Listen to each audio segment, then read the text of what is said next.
19వ అధ్యాయం. పాపం ఆ తార మెణుకు తణుకు అన్నా కానీ ఇంకా వెనకాలే ఉన్నారు. ఏం మెణుకో ఏం తణుకో. జక్కస్ గురించి ఆయన జీవితంలో జరిగిన, ఆయన చేసిన 3 సంఘటనలు మనం నేర్చుకుందాం. నేను ఎక్కడికి వెళ్ళినా 3 విషయాలే చెబుతాను. ఎందుకు అంటే 3 విషయాలు అయితే అందరికీ గుర్తుంటుందని. ఓకే. దేవుని యొక్క వాక్యంలో లూకా సువార్త 19వ అధ్యాయము.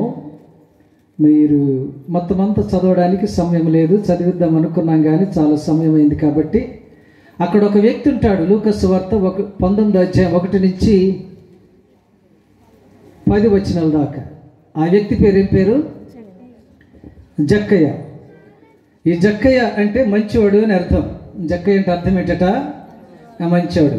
ఆయనకు వచ్చిన ఒక ఆశ ఏంటి అంటే, నేను యేసు ప్రభువుని చూడాలి అని. పాస్టర్ గారు ముందుగానే చెప్పారు, యేసు ప్రభువుని చూడాలని వెళ్ళినా ఏమైంది?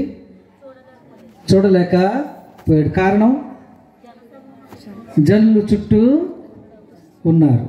ఓకే. జక్కయ్య జీవితంలో జరిగిన 3 సంఘటనలు మనం చూద్దాం. ఆయన ఏమైతే చేశాడో అవి కూడా ఈ క్రిస్మస్ సెలబ్రేషన్, క్రిస్మస్ ఆరాధన చేస్తున్న ప్రతి ఒక్క వ్యక్తి చేయవలసిన పని. ఓకే. ఈ రాత్రికాల సమయంలో నా టైటిల్ ఏంటంటే, why the transcendental god he's become an immanental god. మనుష్యులకి దూరంగా ఉండే దేవాది దేవుడైన యేసయ్య మనుష్యుల మధ్యకు ఎందుకు వచ్చాడు అంటే ఒక పర్పస్, ఒక కారణం అనేది ఉంటుంది. మనిషి ప్రయాణమై వెళ్తున్నాడు అనుకోండి. మీరు ఎక్కడికి వెళ్తున్నారంటే, అవి ఎక్కడికి లేదండి ఇక్కడికే అంటారు. ఎక్కడికో తెలియనప్పుడు ఎందుకు ప్రయాణం?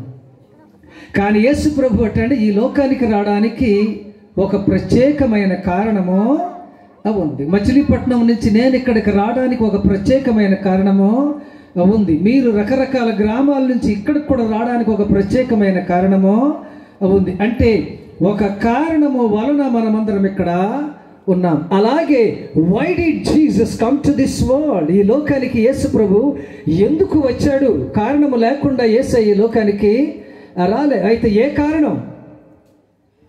ఈ క్రిస్మస్ సెలబ్రేషన్లో మనం చాలా సంతోషం కదండి. నేను తరచుగా అంటుంటాను, క్రిస్మస్ సంవత్సరం మొత్తం డిస్మిస్, అంతేనండి. క్రిస్మస్ సంవత్సరం మొత్తం డిస్మిస్.